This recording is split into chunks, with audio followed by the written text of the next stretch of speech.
День за днем корреспонденты нашего телеканала следят за всем, что происходит у нас в республике и за ее пределами. И сегодня, подводя итоги недели, мы расскажем вам о самых главных ее событиях. Вы смотрите программу «Якутия. День за днем». Меня зовут Иван Лазаренко, и вот о чем расскажем в ближайший час. Число заболевших коронавирусом стремительно растет. Властями приняты дополнительные ограничительные меры. Наша задача – сдержать рост заболеваемости. Для этого ответственность каждого – это в первую очередь вакцинация. Нет ничего постояннее, чем временное. Построенные более 20 лет назад после наводнения дома в Ленске просто-напросто разрушаются. Во второй квартире, да, они вставали прямо в воду. Вот так грунтовые воды идут, источники какие-то пьют. Они вставали прямо с постели в воду. Ремонты, вечеринки, громкие семейные разборки становятся для соседей причиной стресса. В тонкостях закона тишины сегодня разобрались наши коллеги. За 2021 год зарегистрировано 1395 сообщений о нарушении закона о тишине. Взыскано за данный период времени 1 миллион 75 тысяч рублей. Вполне возможно, за якутским кино подтянется и якутская литература. Расскажем о последних писательских трендах. Эта книга, она достойная, научно-популярная, основана на научных фактах и на новых открытиях, астрофизики, космофизики. Ситуация с распространением новой коронавирусной инфекции в республике продолжает оставаться очень напряженной. Если в понедельник, по сообщениям оперативного штаба, в Якутии было чуть больше 400 заболевших, то к концу недели эта цифра уже перевалила за 1000. По данным на субботу, 22 января, в республике 1003 новых случая COVID-19. Причем сохраняется устойчивая тенденция. В стационары попадают преимущественно невакцинированные. Таких там подавляющее количество, особенно если говорить о тяжелом протекании болезни. Ну и в связи с ростом заражения ковид среди жителей столицы региона на заседании санитарно-противоэпидемической комиссии Якутска были приняты меры по сдерживанию числа заболевших. Начиная уже с понедельника и вторника еженедельно будут закрываться все торговые центры и предприятия, магазины и рынки. Все они будут включены в единый график и либо по понедельникам, либо по вторникам будут закрываться на общую дезинфекцию. Что касается крупных торговых центров, то их будут дезинфицировать после наплыва посетителей в выходные дни, в первый будний день каждую неделю. Также с воскресенья все управляющие компании и товарищества собственников жилья будут обязаны проводить дезинфекцию мест общего пользования всех многоквартирных домов, которые находятся у них на обслуживании, также раз в неделю. Глава города Евгений Григорьев попросил горожан бдительно отнестись к этой работе и запросить у своих управляющих компаний день дезинфекции их подъезда, чтобы в дальнейшем контролировать санитарную работу и, соответственно, свою безопасность. Также мэр сообщил, что полностью приостанавливают свою деятельность все аттракционы, детские развлекательные центры, ну а фудкорты в торгово-развлекательных комплексах могут работать только на вынос. Сокращается и время работы предприятий общепита. Теперь они могут принимать посетителей с 6 утра до 11 часов вечера. По общественному транспорту проводится усиленная дезинфекция, и идет активная работа по увеличению количества автобусов. Но нужно понимать, что и водители тоже болеют, поэтому все водители, которые высвобождаются, резерв появляется из других подразделений, выводится на линию для осуществления общественного транспорта. Поэтому прошу всех соблюдать все меры, которые сегодня предписаны Роспотребнадзором и указом главы республики. И наша задача сдержать рост заболеваемости. Для этого ответственность каждого – это в первую очередь вакцинация. Также принято решение о переводе учащихся всех школ с 1 по 11 классы на дистанционную форму обучения пока с 24 по 31 января в связи с ростом заболеваемости гриппом и острыми респираторно-вирусными инфекциями. По информации Управления Роспотребнадзора по республике, ситуация по заболеваемости гриппом и ОРВИ остается напряженной. Регистрируется рост количества заболевших детей школьного возраста. Также временно приостанавливается работа кружков, секций, дополнительных школьных занятий и других школьных и внешкольных мероприятий в общеобразовательных организациях также с 1 по 11 классы. В период ограничительных мероприятий в школах будут проведены генеральные уборки с применением дезинфицирующих средств. В школах продолжится профилактическая работа с родителями по ограничению посещения детьми мест массового пребывания людей, в том числе кинотеатров, спортивных залов, объектов торговли и общественного питания. Ну а замруководителя регионального оперштаба Ольга Балабкина сообщила, что на этой неделе колл-центры поликлиник республики будут переходить в тестовом режиме на номер 122. По ее словам, на горячую линию медучреждений поступает очень большое количество обращений. Ольга Балабкина также отметила, что в стационары республики в основном попадают непривитые граждане. Впрочем, такая ситуация с ростом заболеваемости коронавирусом характерна для всей страны. В целом по России выявили рекордное число заразившихся COVID-19, рассказывает Никита Конев. В России зафиксировали рекордное число заражений коронавирусом за сутки. 49 513 диагнозов COVID-19 было поставлено за 24 часа. Это на 10 тысяч больше, чем днем ранее. В лидерах Москва, Санкт-Петербург и Московская область. Умерших 692 человека, выздоровели 24 719 пациентов. Число заразившихся дельтой и омикроном примерно одинаково. Первый штамм у 52 с лишним процентов, новый вариант у почти 48%. Он найден уже в 57 регионах. Во вторник мэр Москвы Сергей Собянин объявил об усилении санитарных ограничений. Домашний режим для людей старше 60 лет и хронически больных граждан продлен до 1 апреля. Также до этой даты для работодателей будут действовать требования о переводе на удаленку 30% сотрудников. Новый рекорд по заражениям зафиксирован и в мире. По данным ВОЗ, число выявленных случаев COVID-19 превысило 3,7 миллиона. Тем временем ученые Центра имени Гамалеи рассматривают вариант создания новой вакцины против COVID-19 на основе сразу нескольких штаммов вируса. Об этом сообщил заместитель директора Центра Денис Лагунов. Отмечается, что часть препарата на основе уханьского или дельта-штамма сможет защитить от заражения новыми вариантами вируса, а другая часть на основе омикрона будет защищать граждан от заражения вариантами коронавируса, мутировавшими уже из омикрона. Говоря о дальнейшем развитии ситуации, ученый отметил, что с появлением омикрона число заболевших ковидом в России будет очень высоким, что, собственно, и происходит. И к другим темам. 22 января свой 50-летний юбилей отмечает глава республики Айсен Николаев. На сайте Национальной библиотеки Якутии представлена виртуальная выставка «Якутия вперед!» Цитаты главы республики Саха-Якутия Айсена Николаева.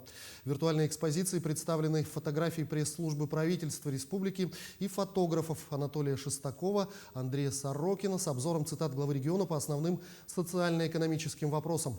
О книге и чтении, культуре и спорте. Также цитаты, посвященные Году Матери, объявленного в 2022 году. Глава Якутии Айсен Николаев по традиции в свой день рождения встречается с жителями региона. В этом году в ходе визита в Верхневилюйский район он посетил многодетную семью Катагоровых-Фурсов, с которой глава познакомился в одной из прошлых рабочих поездок. С тех пор с удовольствием встречаюсь с этой семьей, где в любви и заботе воспитались и воспитываются 25 детей. Недавно в социальных сетях получил от них приглашение вновь заехать к ним в свой день рождения. Символично, что эта встреча состоялась в Год матери в Якутии. Семья устроила настоящий сюрприз с песнями, тортом и подарком, рисунком, где я изображен со своими родителями, сообщил Айсен Николаев в социальных сетях. С огромным удовольствием к вам приехал. Огромное спасибо. Я уже, если не ошибаюсь, второй или третий раз на своем день рождения к вам заезжаю. Вот. И от всей души, с благодарностью вашей семье, детям, вам, как родителям, да, в Год матери, тем более, давай, от себя лично, стиральная машина здесь в хозяйстве лишней точно не будет. Одна машина, она не справляется, поэтому это очень дорогой ценный подарок. В Верхневилюйске ввели новый многоквартирный дом. Туда переехали 28 семей, которые проживали в аварийных домах по улице имени Исидора Барахова. Ключи новоселам вручил Илдархан Айсен Николаев. Трехэтажный дом на 1700 квадратных метров построен по республиканской адресной программе переселения граждан из аварийного жилищного фонда на 2019-2025 годы национального проекта «Жилье и городская среда». В нем имеются однокомнатные и трехкомнатные квартиры. Глава Якутии напомнил, что регион получает самый большой объем финансирования на программу переселения граждан из аварийного жилья, которая работает не только в городах, но и в районах республики. Вот такое трудное время, несмотря на всякие препоны, кусочки, они все-таки довели этот дом в нормальное состояние. Да, довольно очень. Большое спасибо всем. Поздравляю Арсения Сергеевича с юбилеем. Желаю удачи. Большое спасибо за все. Ну а мы продолжим сразу после небольшой рекламы. Не переключайтесь.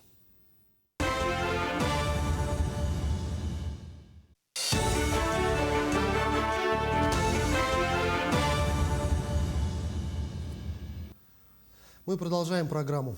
О доме в микрорайоне Северный, в котором подземные воды разрушают фундамент, мы уже рассказывали в 2019 году.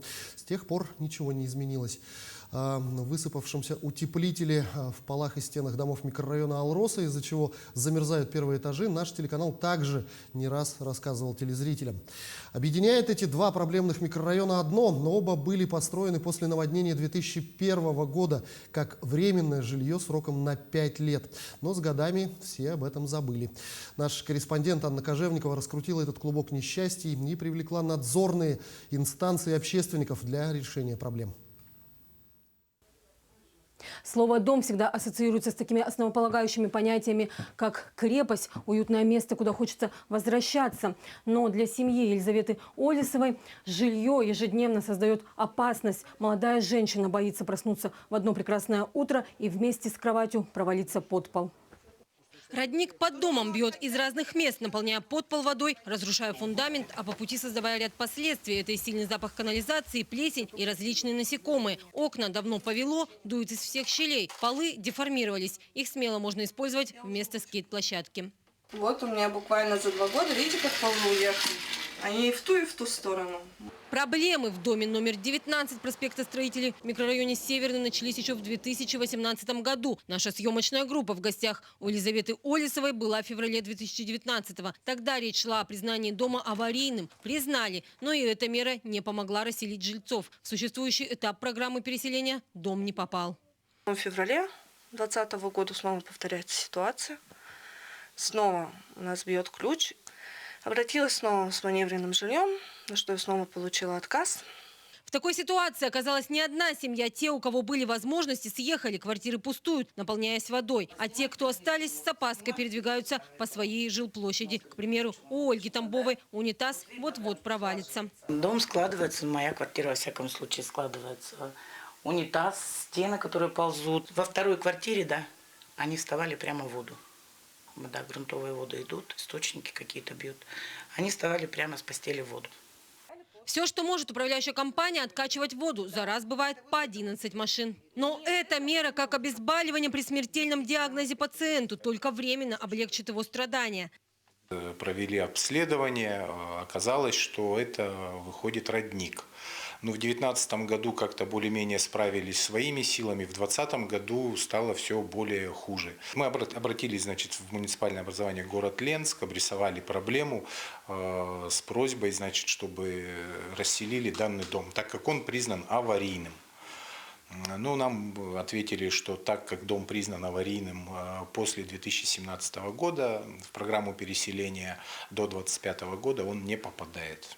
За 3 года Елизавета обошла все инстанции: управляющую компанию, жилотдел городской администрации, Роспотребнадзор, прокуратуру, Республиканское управление государственного строительного и жилищного надзора, специалисты которого обследовали это жилье. В этот раз обратилась в общественный совет районной администрации. Мы провели предварительную экспертизу документов, потом нами было составлено заявление в прокуратуру. То есть заявление было зарегистрировано сегодня, и хотелось бы отметить мгновенную реакцию прокурора. То есть сегодня мы только написали заявление, и сегодня уже в составе комиссии мы смотрим объект. Члены общественного совета совместно с депутатами и прокурором посетили многострадальный дом. Было понятно, что это несколько человек страдают здесь. Проблема как бы не новая. И сам убедился, что действительно проблема есть. Но заранее, как говорится, предсказать расклад ситуации на сегодняшний момент трудно. Будем работать вместе с муниципалитетом. Постараемся к каким-то консенсусам прийти. А вот в микрорайоне Алроса дела обстоят хуже. На них внимания не обращает ни одна инстанция. Хотя жалобы в управляющую компанию поступают уже 5 лет. Семья Карих живет в доме номер 9 по улице Новосибирской более 6 лет. И каждую зиму оплата за электроэнергию превышает 5000 рублей в месяц. Ведь чтобы не замерзнуть, приходится постоянно включать обогреватели. Пока не установили систему теплый пол, выйти на кухню было невозможно. Холод пробирал до самых костей. Прежде чем разбудить ребенка, сводить в туалет, да, помыться, я иду сначала рано встаю, включаю обогреватель, потом только бужу детей. Санузел не отапливается вообще, змеевик не работает, а трубы водоснабжения систематически перемерзают. Для их обогрева приспособили кабель, иначе вода из крана на кухне не идет. Не лучшим образом дела обстоят с канализацией, только она, напротив, идет в обратном направлении. Практически все жители первого этажа находятся в подобной ситуации. Утром просыпаешься, если у нас обогреватели в комнатах стоят, то на кухне двери закрываешь, здесь дышится. Если суп сваришь, в минус 45, 46, можно оставлять кастрюлю. И это при том, что система отопления была заменена в этом году. И радиаторы горячие, а трубы водоснабжения Елена отогревает феном. В санузле пришлось разобрать стену для того, чтобы попытаться устранить неполадки. Сантехники пришли, они сказали, мы вам помочь ничем не можем. Внутренние перекрытия оказались пусты, утеплитель между металлокаркасных конструкций обсыпался. По стенам спокойно можно передвигать магнит. Да и за ними в подъезде нет даже радиаторов. Их сняли для промывки, а вот вернуть на место забыли. Руководство управляющей компании утверждает, что обращения были только по канализации, а вот о проблеме холода они не в курсе.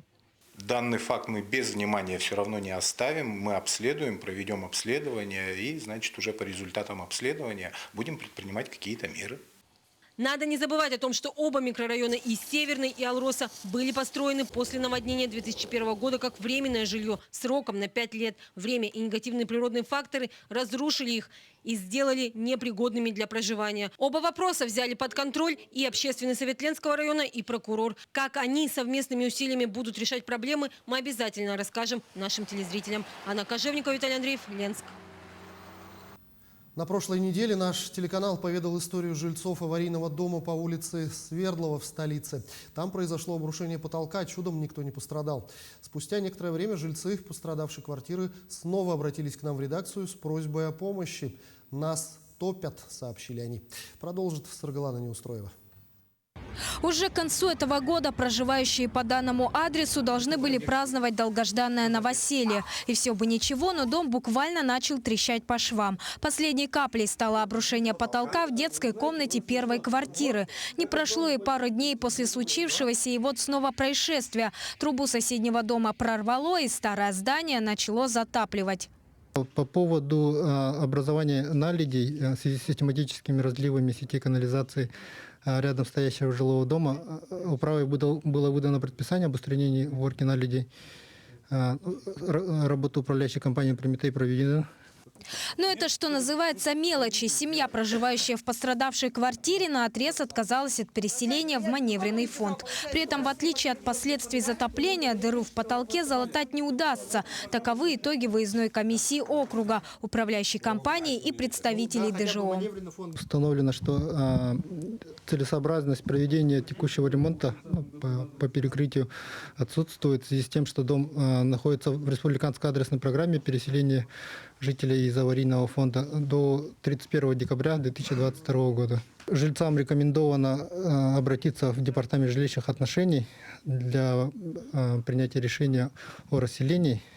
Между тем, главными условиями, при которых семья Федяевых согласна переехать в маневренный фонд, супруги называют письменный документ о том, что их действительно переселят по программе к концу этого года, и они не застрянут во временном помещении фонда на долгое время. Мы отказались в связи с тем, что как можно быть 5 человек жить и плюс мебель. Это все нам перевозить. У меня нет денежных средств, чтобы куда-то что-то переезжать. Тем более школа у меня рядом. Должен от них документ быть, что точно на 100% нас в этом году расселят. И куда? По словам Марии Федяевой, на письменное обращение Департамент жилищных отношений не отвечает. И статус процесса переселения семьи никто назвать не может. На вопрос, точно ли Федяевы переедут к концу года, смогли ответить в Министерстве строительства республики. Городом Якутском этот объект включен в этап реализации 2021 года программы. И граждане будут полностью расселены до конца 2022 года. Этап реализации у нас длится 2 года. Контракты по обеспечению жильем данных граждан были заключены еще в 2021 году. Последний контракт заключен в октябре 2021 года.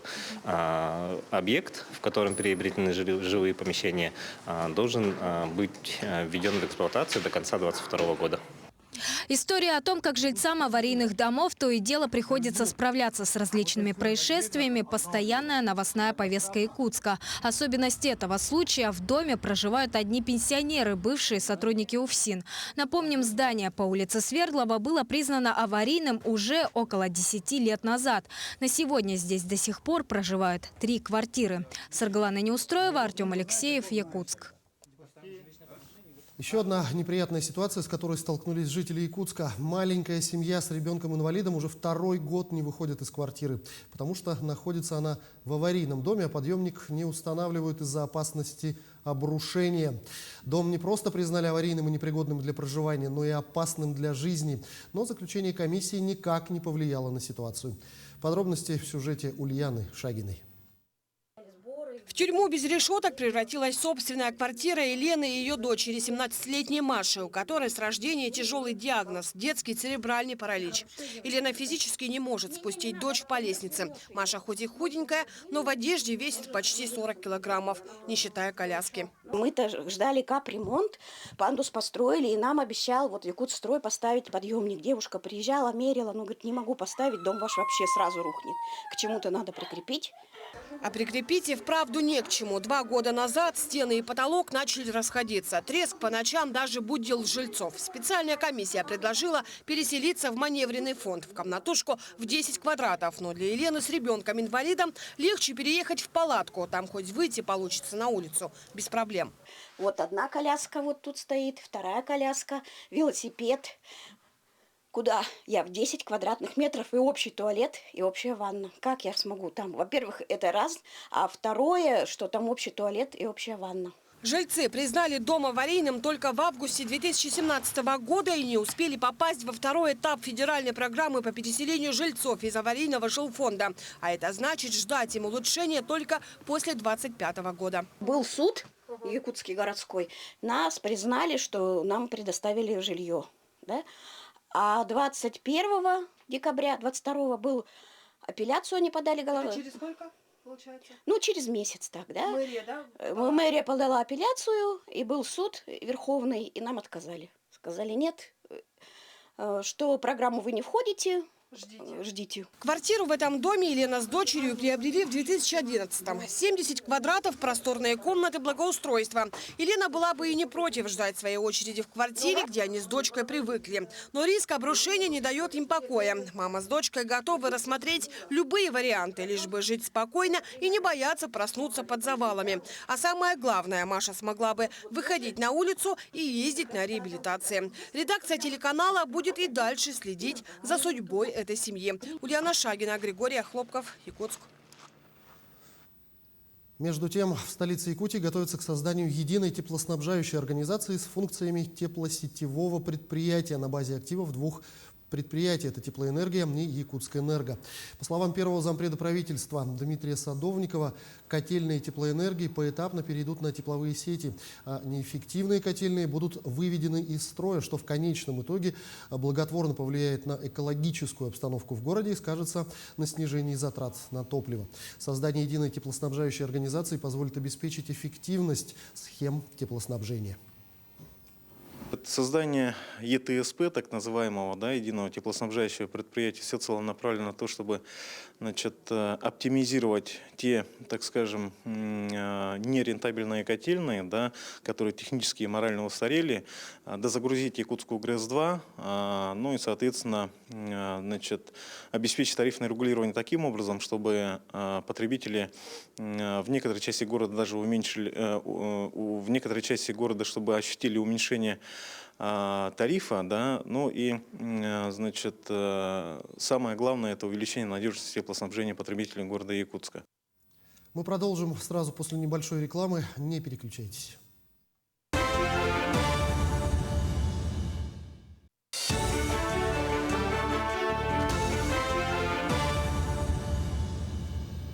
Мы продолжаем программу. Проблема шумных соседей всегда существовала у жителей многоквартирных домов, в том числе проблема актуальна и в Нерюнгри. Ремонты, вечеринки, громкие семейные разборки становятся для соседей причиной стресса. В тонкостях закона тишины разбирались наши коллеги. На федеральном уровне закона о тишине не существует. Регионы принимают собственные нормативные акты. В Якутии есть закон, который четко оговаривает периоды тишины. Шуметь нельзя с 21 часа до 8 утра в будние дни, с 22 часов до 10 утра в выходные и праздничные дни и ежедневно в обеденное время с 13 до 15 часов. За 2021 год зарегистрировано 1395 сообщений о нарушении закона о тишине. Взыскано за данный период времени 1 миллион 75 тысяч рублей. За данный период прекращено материалов 27, вынесено отказных 564. В полномочия полиции входит лишь сбор материала, зарегистрированного письменным заявлением, который потом поступает в органы местного самоуправления, где административная комиссия выносит решение о наложении штрафа или прекращении дела. Некоторые соседи забывают, что живут не в частном доме и жалуются на обычную жизнедеятельность человека. Но плач ребенка, звук шагов или шум воды нарушением тишины не считаются. Кроме того, ограничения не распространяются на проведение аварийных и спасательных работ, а также других неотложных работ, необходимых для обеспечения безопасности граждан либо функционирования объектов жизнеобеспечения населения. Если региональный закон отвечает на вопрос, до скольки можно шуметь, то федеральные нормативные акты устанавливают значения для максимального уровня шума, допустимого в дневное время и ночью. Любой жилой дом должен соответствовать нормативам Санпин, где приведены предельно допустимые значения для уровня звуков. Самостоятельно определить уровень шумов нельзя. Потребуется помощь специалистов Роспотребнадзора, так как необходимо спецоборудование. Но ведомство не выполняет замеры, если шум исходит от действий самих жильцов дома. Так указано в пункте методических указаний. Роспотребнадзор и его обеспечивающая организация, Центр геноэпидемиологии, может провести замеры только по определенного рода шумам. Это такие шумы, которые создаются при работе инженерного оборудования внутри домов. Это вентиляция, система отопления, водоснабжения, индивидуальные тепловые пункты, либо оборудование, которое находится за пределами жилого дома и находится на предприятии, таком, например, как охлаждающие установки на предприятиях общепита или торговых объектах. И вот эти шумы можно действительно замерить. Мы провели опрос нерюнгринцев в соцсетях, чтобы узнать статистику из первых уст. Так, на вопрос, шумят ли ваши соседи в неположенное время, ответы «да» и «нет» разделились практически поровну. Те, кто все-таки страдает от шума соседей, чаще всего слышат звуки гулянок, музыки, ссор. На втором месте шум от ремонтных работ. Затем крики и плач детей. И последнее место – лай собак. А как же борются нерюнгринцы с нарушителями закона тишины? 76% решают вопрос мирно. 24% вынуждены обращаться в полицию. Конечно, гораздо приятнее, когда соседи понимающие и идут друг другу навстречу. В Нерюнгри есть такие дома, где жильцы заранее обговорили правила своего дома и без нарушений придерживаются их. Было такое, что могли производить ремонт в какое-то другое время. Потом мы между соседями договорились, что мы производим ремонтные работы с 10 часов утра и до 13:00. С 13 до 15:00 у нас отдых и потом с 15:00 до 18:00. Соблюдается закон. Я думаю, что у нас в доме порядок благодаря нашему председателю Наталье Николаевне. Соседям нужно быть терпимее и соблюдать существующий закон тишины. Если он нарушен, попробуйте урегулировать проблему мирным путем, переговорить с нарушителями. Если беседа не помогла, можно вызвать полицию. Если все предложенные способы урегулирования конфликта не привели к желаемому результату, остается обращаться в суд. Стоит учесть, что только наличие серьезных доказательств позволит привлечь нарушителя к ответственности. Екатерина Павлова, Захар Головин, Нерюнгри. На контроле органов прокуратуры республики находится соблюдение законодательства об ответственном обращении с безнадзорными животными. В рамках этой работы органы прокуратуры на системной основе проверяют региональные пункты передержки собак. Так, очередная проверка прошла и в столичном пункте передержки собак на улице Чеченко. Подробности в материале далее. Прокурорами выявлено 350 нарушений закона. Принято свыше 220 актов реагирования. Нарушения самые разные. Они касаются как отсутствия контроля за переданными полномочиями, отсутствия профилактической работы с гражданами, так и ненадлежащего отлова собак. Проведенной проверкой прокуратуры республики в департаменте ветеринарии выявлены факты отсутствия должного контроля за исполнением муниципалитетами переданных полномочий, выразившихся в отсутствии проверок, административной практики. В 20 районах республики не проведены профилактические мероприятия по разъяснению действующего законодательства гражданам. Также допускались факты ненадлежащего рассмотрения обращений граждан по вопросам нарушения законодательства об ответственном обращении с животными, проверки по которым фактически не проводились. Проверяются как профильные организации, так и пункты передержки. Так, сегодня столичная прокуратура проверила пункт передержки животных по улице Чеченко в Якутске. Исполняющий обязанности прокурора столицы Дмитрий Тен осмотрел условия содержания собак. Сегодня в пункте находится более 1000 животных. Напомним, по иску прокуратуры. В конце прошлого года судом приняты меры по приостановлению их выпуска на улице города. На сегодня больше 1000 собак, можно сказать, 1400 на сегодня. Ну, каждый день приводят, да? Ну, каждый день приводят от 5 до 10 собак в день. На сегодня утром уже привели 6 собак с Мархи и с Магана. В одном из вольеров с несколькими собаками замечено отсутствие будок. Собаки в вольере находятся без привязи, а ограда застелена сеном. В пункте объяснили, что вольер был построен совсем недавно, и работники еще не успели заколотить будки. Но мы уже в данное время переполнены. Вот поэтому сразу строим новые вольеры. Но будок точно не хватает. Но делаем. Успеваем. Сейчас еще 3 вольера должны примерно закончить до конца января месяца. Сами же здесь строите, да? Да, строим сами же в данное время.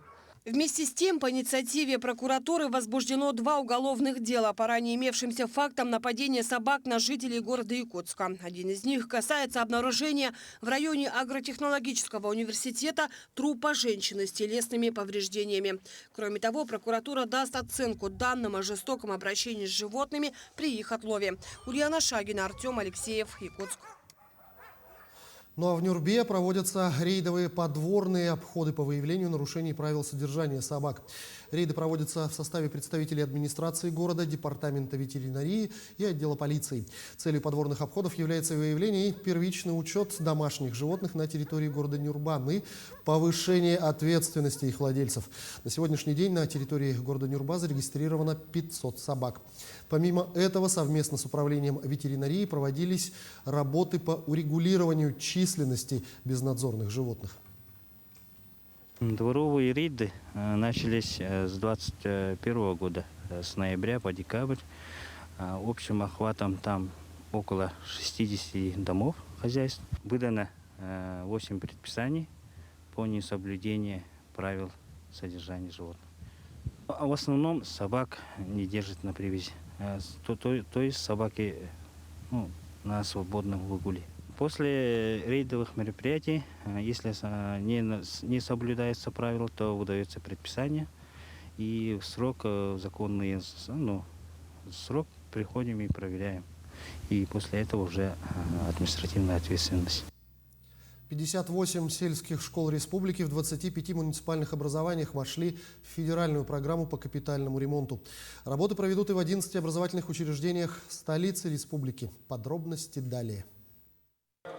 Летом прошлого года президент страны Владимир Путин поручил правительству республики реализацию новой программы федерального ремонта. Внимание в первую очередь обратили на школы, которые действительно долгие годы нуждались в обновлении. Например, в школе номер 20 Сейсарского округа уже более 50 лет. Полного капитального ремонта здесь никогда не проводилось. Сегодня помимо технического переоснащения здания требуется ремонт чердака, замена окон, дверей и напольного покрытия и многое-многое другое.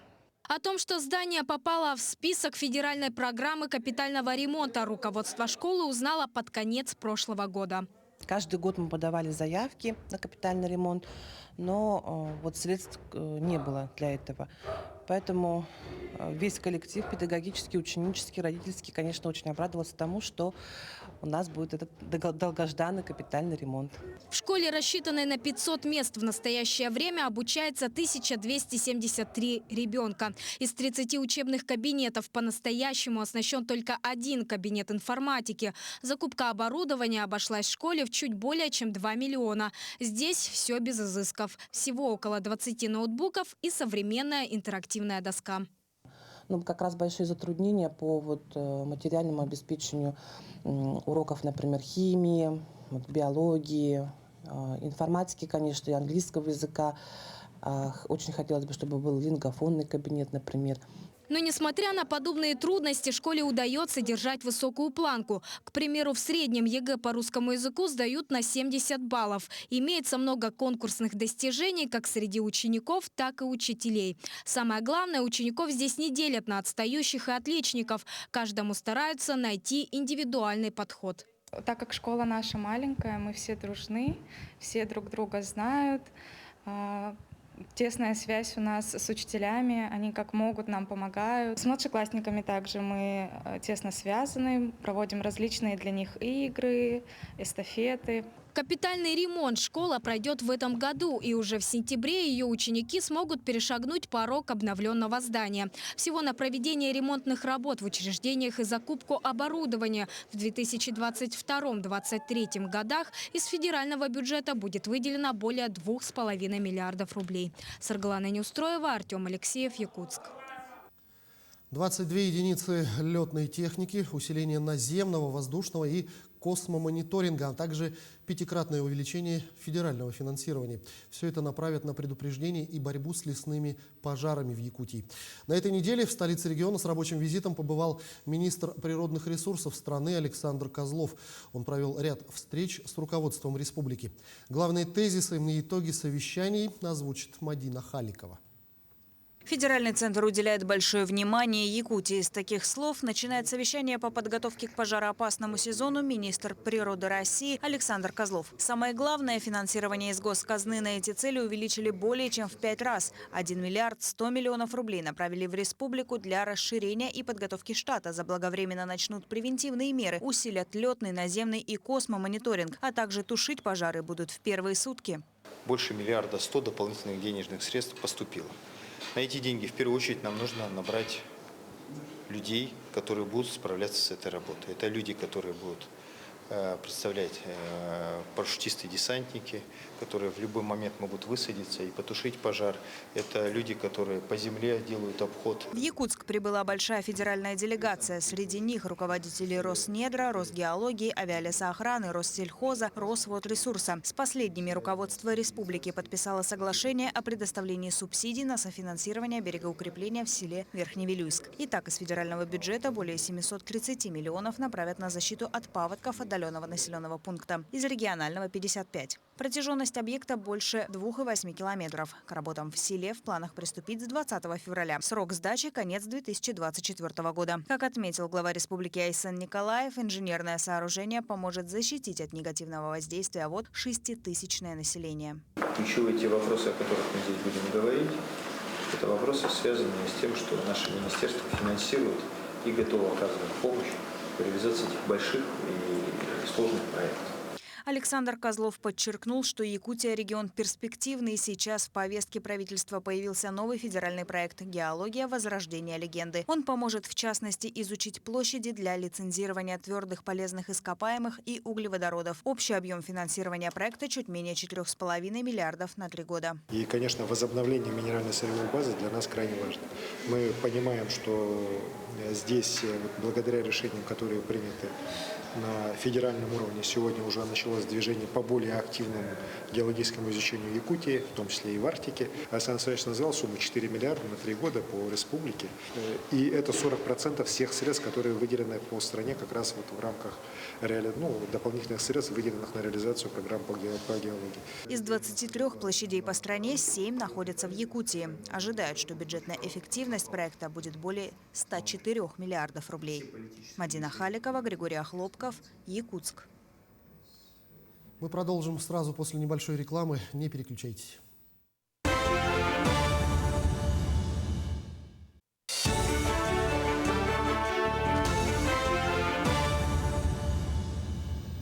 Продолжаем программу. Ни для кого не секрет, что якутское кино в тренде.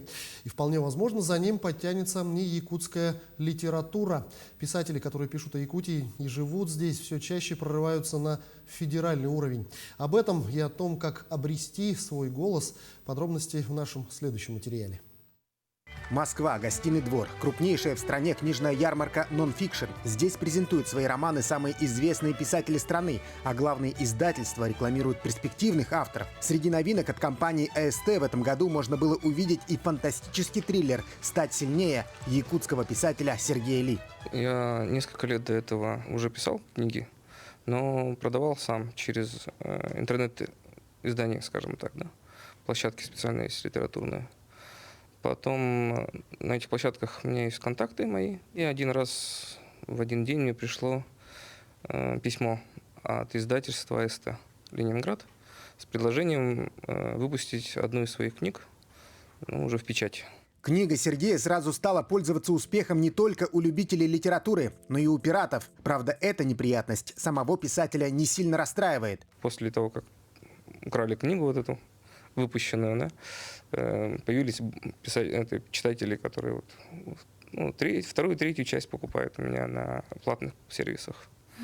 Так что в некотором случае это как раскрутка у меня. Эксперты отмечают, Сергею Ли повезло, что его книгу удалось напечатать. Молодым авторам пробиться на российский рынок сложно, особенно из национальных республик. Якутские писатели в основном это национальные писатели. Это люди, которые пишут на якутском, на эвенском, на венгейском, на юкагирском языках. И им выходить на федеральное издательство это достаточно сложно. Для этого надо иметь переводы. Но нет ничего невозможного. Эксперты отмечают, если автор талантлив, то у него всегда есть шанс заявить о себе. Современные писатели из Якутии уже давно продаются на полках столичных магазинов. Например, Андрея Геласимова читают во всем мире, а произведения Владимира Федорова постоянно переиздаются. Я могу такой привести пример, как Ариадна Борисова, которая живет у нас в Якутске. Она уже больше 10 лет с издательством «Эксмо» работает, и каждый год выходят ее романы, а то и не по одному, понимаете? За все эти 10 лет она ни разу не была в Москве. Она не видела своих редакторов в этом издательстве. Но вот, значит, первая же ее рукопись, отправленная по электронке в издательство, значит, там сразу оценили, потому что все равно в издательствах читают.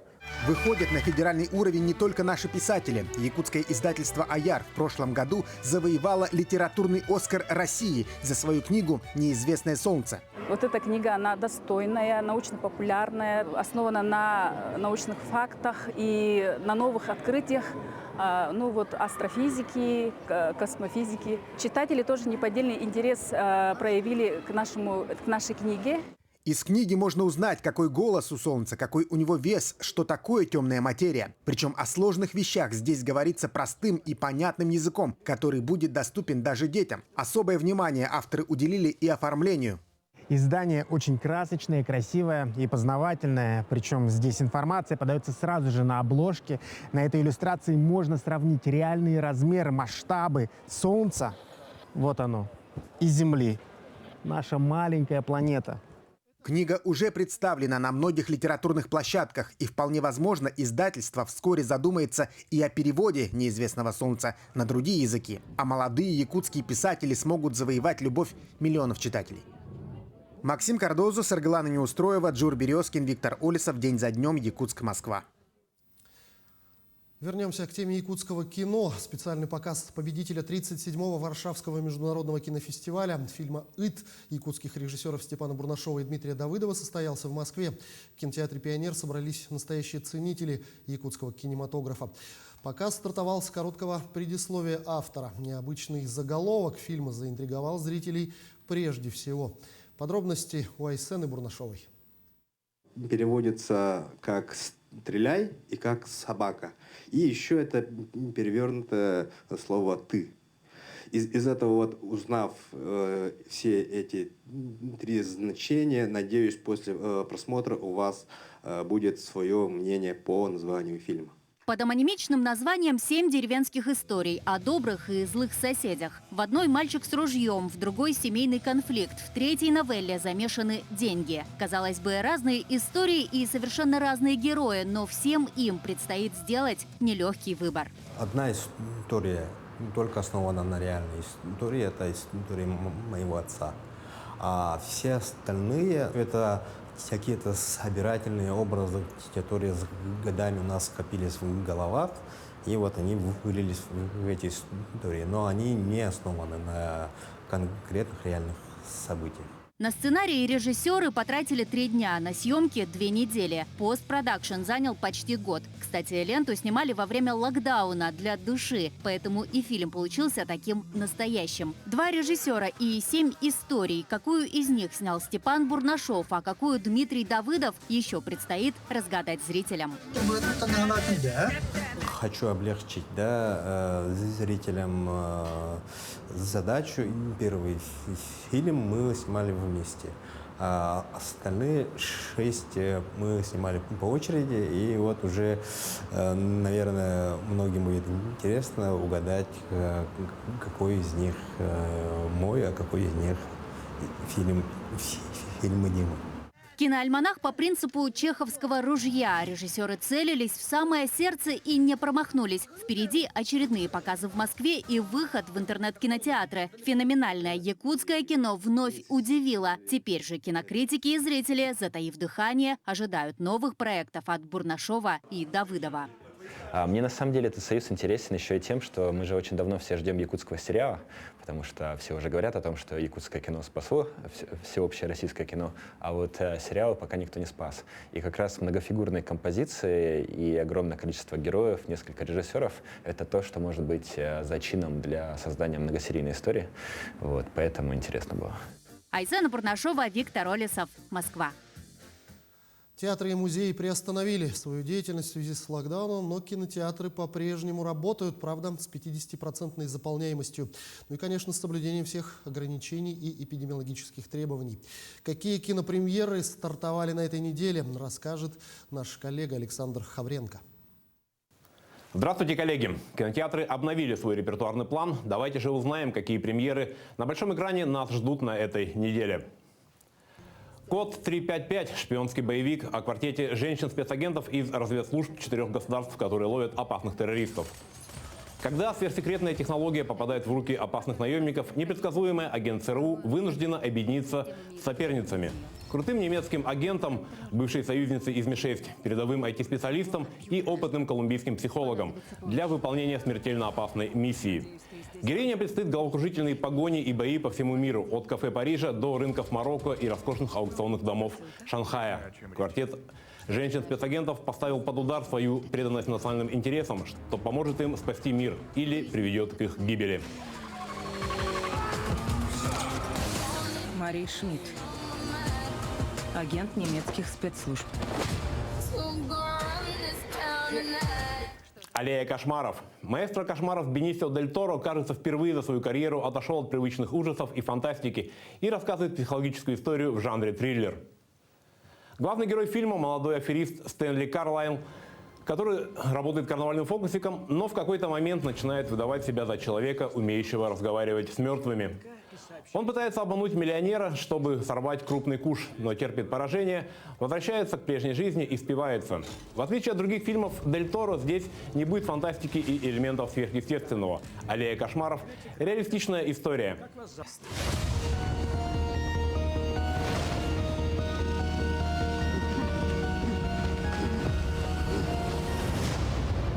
«Голос любви» – фильм, вдохновленный историей певицы Селин Дион. Известный продюсер находит в провинции девочку с уникальным голосом. У нее есть все шансы стать звездой и одной из самых величайших певиц в мире. Но от мечты до ее воплощения много шагов. И так сложно идти к своей цели, когда главным в жизни становится любовь.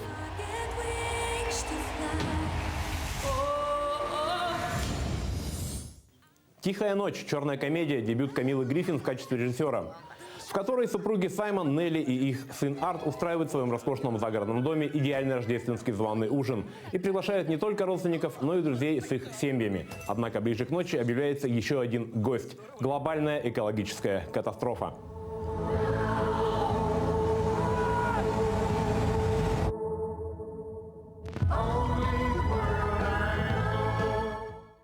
«9 причин, чтобы жить» – социальная драма с элементами комедии в жанре 1+1 с внуком Жана-Поля Бельмондо в главной роли. Легкомысленный и избалованный Томас проводит ночи напролет в клубах, а дни в постели. До тех пор, пока это вконец не надоедает его отцу, прославленному детскому врачу. Доктор Рейнхард заставляет сына сделать выбор – остаться без дома и средств к существованию, либо взять шефство над его юным пациентом Маркусом, который родился с серьезным заболеванием. Эта встреча навсегда изменит жизнь каждого из них. А если я сделаю что-то не так? Я ведь не врач. Ну и рожа. На себя посмотри. Поэтому он тебе и доверяет. Спасибо! На этом у меня все. Нескучных вам выходных. Что ж, именно такой была эта неделя. Наши корреспонденты продолжают следить за развитием событий. Вы смотрели программу «Якутия. День за днем». Для вас в студии работал Иван Лазаренко. Я с вами прощаюсь. Берегите себя. И помните, что единственный способ наконец-то остановить пандемию коронавируса – это, безусловно, вакцинация. До встречи в эфире.